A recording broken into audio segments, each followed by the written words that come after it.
Posted by you/Cassie18744. I, 33F, have been married to my husband, 34M, for 4 years, and we've been together for 12 years. After a lot of financial struggles, we bought a house, and we are now planning to have kids. The thing is, a few months ago, my husband fell sick and had to stay home for a while. He decided to pick up an online game and started having weekly sessions with a group of players. Among them is a girl, 30-ish F, and long story short, he fell in love with her. He broke down crying a month ago and admitted it. He told me it built up so gradually that he didn't understand how he felt until it was too late. They started texting privately after meeting and eventually had one-on-one calls together. At some point, he said, she told him she was in love with him, and he realized it was mutual. He said he told her it was impossible but loved her too.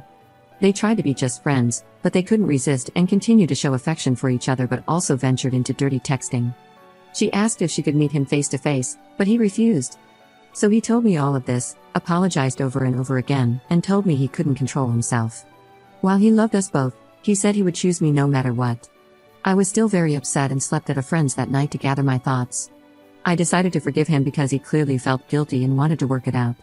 I told him that while I was deeply hurt, I still appreciated him coming forward and being honest about what happened. We had long conversations about how we were feeling in our relationship. I accepted that he could love someone else but said I didn't like how he handled it. He agreed with me. Then, yesterday, he asked if I was comfortable opening up the marriage to polyamory. He said he still wanted to live with me and have kids, but he can't erase or ignore the feelings he has for her. He says he wants to do it right and let us both see other people, with clear boundaries and communication, while still being present for one another. I'm going to be honest, it made me very uncomfortable at first. We have several friends who are poly, so I know more or less how it works, but I never really thought about getting into it myself. I am not against it, it just never crossed my mind before. I'm trying to think it through, but it's a lot to take in. Sorry, my writing is probably messy, but it's kind of hard to focus. I guess it's too early to decide, and we have a lot more to discuss beforehand, but still, could you guys give me your opinions on this? Thanks a lot. Update 3 weeks later. Hey guys, first off, sorry I didn't reply to all your comments. I'm very thankful for them, they helped me realize some hard but fair truths about the whole situation. I waited for a bit to think about it all and had multiple long discussions with my husband. I wanted to confront him before making a final decision. To answer some of your questions, the other girl wanted to meet him, but they never did.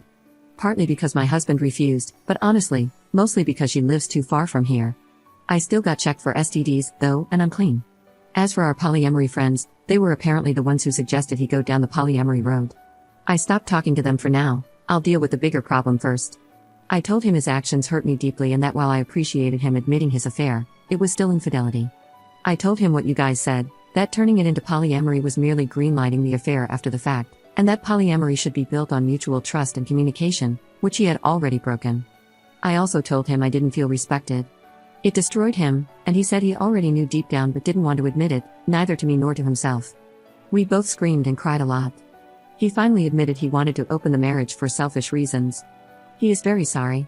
He cut off contact with the other girl, gave me full access to his computer and phone, and now wants to go to counseling to repair our relationship and marriage. He has been showing me a lot of affection and attention since then, although he admits that sometimes it's out of guilt and not just pure love. And now I want to make it work too, but do I really? Or is it sunk cost fallacy? I don't know. Our first session is in 2 months, the earliest we could get, and every day I change my mind. Literally yesterday, I wanted to leave him, while today I think it's worth giving it a try. Because we've known each other for so long, we understand each other on a very deep level, share a lot of interests, and have already built so much together. He was there for me during the hard parts of my life. He took responsibility for his actions and is really trying. Plus, if I leave him, I'd have to start my life nearly from scratch, find a new place to live, and go back into dating for the first time in 12 years. I don't want to lose everything. It sounds very hard and scary. Am I not too old for this? But at the same time, that's a form of denial, isn't it? It doesn't matter if those years were good, it's not going to be the same. Even if he gains my trust back, even if I forgive him, I'll never forget. I think he is genuinely remorseful, but isn't it too late for that? I am too empathetic, his being present now doesn't erase what was done. Do I want to stay not because I still believe in this relationship, but because I don't have the strength to ask for a divorce? Because it's the easy choice, some kind of codependency? I have no idea. I can picture both paths clearly, and it's tearing me apart. I am lost, maybe even more than I was when I wrote my previous post. I've lost sleep and appetite, and I'm not sure I enjoy anything in my life anymore. I booked an appointment with a psychologist, for me alone, to help with this whole thing. I am sorry, at this point, I am rambling. I know I am the only one who can decide what's okay and comfortable for me or not. It's ultimately my choice and my choice only. The emotional hell I am going through just makes thinking about that choice very hard and paralyzing. I'll go to both therapies and try to see what to do from here. Edit. A couple of things I should have mentioned but didn't, because putting all of this into writing without omitting something is much harder than I thought. He cut off contact with her because once he told her he was married and wanted us both, she just ran away and broke up with him. Since then, there are times when my husband starts feeling sad or angry because of what's basically withdrawal. He's smart and at least sensible enough not to blame me for that. What kind of marriage did we have before this crisis? It will sound so naive. It's my first and only romantic relationship. We were very close and basically grew as adults together. We could talk about anything and understand each other. We shared the same values and interests. What changed, I think, is that we got into a routine and he got bored. During our argument, he said he was addicted to the attention the girl was giving him and that he felt I didn't show him I was in love with him enough anymore. I told him that even if it was true, he should have told me instead of having an affair. On one hand, I have my faults too, and I could accept this as one of them. On the other hand, I was taking care of him and the house while he was sick. I don't think he believes it, and I don't think he means it. But it makes me wonder whether I was actually a good wife for him, even though I am not responsible for his actions. Thanks again for your support, everyone. It's a lot to process, but it helps me so much. Second update 3 months later. So, we are divorcing. A huge amount of things have happened over these last 3 months. I'll quickly summarize. So, my soon-to-be ex-husband had an emotional affair online and tried to make me greenlight it by asking for an open marriage, where we'd be allowed to have side adventures. I refused, and his affair partner dumped him. He begged me to try to reconcile with him, to which I agreed while I was actually trying to prepare my exit. We both went to individual therapy, still am. We separated temporarily 3 times, but every time I came back, it went terribly. He was desperate, he kept trying to cross my boundaries, love-bombing me, playing the victim, asking to touch me even though I established I didn't want to, and threatening to off himself if we were to divorce. I could go on and on. This made me finally realize, along with my therapist's help, a lot of self-reflection, and my exchanges on Reddit, that I was in an abusive relationship. Which is an important part, actually the most important part, of this update. Please look up definitions and examples of abuse, because I had no idea that what my husband had been doing all these years, even before the affair, counted as such. In his case, it was psychological abuse, manipulation, gaslighting, guilt-tripping, blame-shifting, and emotional blackmail. Nothing aggressive or mean. This turned me into a very submissive partner over the years, always catering to his needs while erasing mine. I rationalized everything.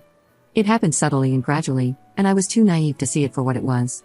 His emotional affair and open marriage proposal were the natural continuation of that. Of course, the more I tried to get away from him, the more manipulative he got. Now that I was aware of it, I knew what he was doing, but fighting years of conditioning, even if you recognize it and succeed, is exhausting and disarming. So, earlier today, I brought a friend home to assist me. We sat down, the 3 of us, and I told my husband we were over and handed him the papers. It might sound dumb, but it's genuinely one of the hardest things I've ever done in my life. I was terrified. Yet, he agreed. He repeatedly asked me if I was sure. He reminded me of the family we were planning to have and of our best memories together. He asked, was it all for nothing? Apparently, yes, it was. He was heartbroken, clearly mad and frustrated, but still, he agreed. He signed them and went back to his parents for now. We still have to go through the whole procedure, separate our assets, decide what to do with the house, and all. He still wants us to go to marriage counseling. But right now, I feel free, for the first time in months. The last hours have been a mix of tears, celebration, and godly, restful sleep. I have to thank you guys again because my first Reddit post was the wake-up call I needed to eventually and finally get here. Better late than never, I guess. Thank you so much. Lots of love to you all. Third update 3 months later. My previous post should have been the final update. I wish, God, I wish.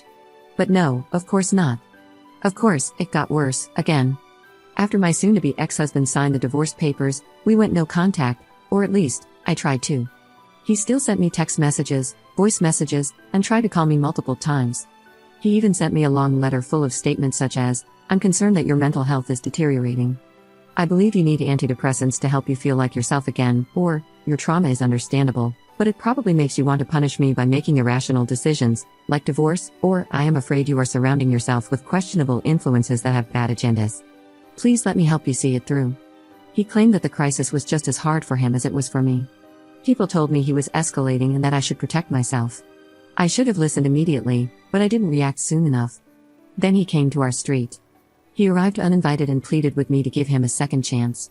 He said he wanted to be there for me and for us, insisting that he didn't deserve any of this. I started to feel distressed. He saw that I was unwell and wanted to comfort me, so he hugged me. But I didn't want to be touched. I'm pretty sure I told him no. I think I screamed no multiple times, but my memory is fuzzy. Either I misremember, or I did say no and he ignored it and didn't stop. I know it's just a hug, but it triggered a severe panic attack. He called emergency services, telling them he was worried about me because I wasn't myself. I had to ask the paramedics to make him leave. After that, he told me he was there for me if I needed him, but he thought we needed space. He contacted half our social circle to inform them that I was unwell and needed support, our mutual friends, my colleagues, our neighbors, my physician. People reached out of the blue to ask if I was okay. I became paranoid, unsure of who to trust anymore. Close friends, my therapist, and people here helped me see things more clearly. My lawyer filed a restraining order against him, but unfortunately, it was refused. Not enough concrete evidence of a threat, apparently. I want to scream. We submitted a second request, which is currently being reviewed. In the meantime, I've moved into an apartment of my own. He doesn't know where I live, hell, almost nobody does. I constantly wonder how he reacted when he found out. I'm still paying my half of the mortgage because nothing has been decided regarding our house yet. It's financially very hard for me, but I do feel safer. I am feeling much better, although I remain haunted by constant stress, sleep disorders, nightmares, nervous tics, random bursts of tears, and rushes of anxiety. My physician prescribed me sedatives. They do make it easier. I realize I'm isolating myself more and more. I try to fight it, but I'm really afraid that sensitive information could leak, even accidentally. I've started reaching out to my closest friends again, as much as I can. I'm trying to come back here on Reddit. I keep going to therapy. It's necessary. Because one part of me, the part he cultivated for so long, urges me to stop all of this, to go back to the house, cancel the restraining order, cancel the divorce, call him, apologize, and repair our relationship. It would be insane. I am not going to do that. I do not listen to that little voice. I don't, but when your defenses are attacked over and over again, it becomes incredibly hard to reason properly. I can't wait for the divorce to be over. I just want to move on. I want all of this to be behind me. I'm sorry this is bleak. I wish I had left sooner. I just hope this can help someone, anyone.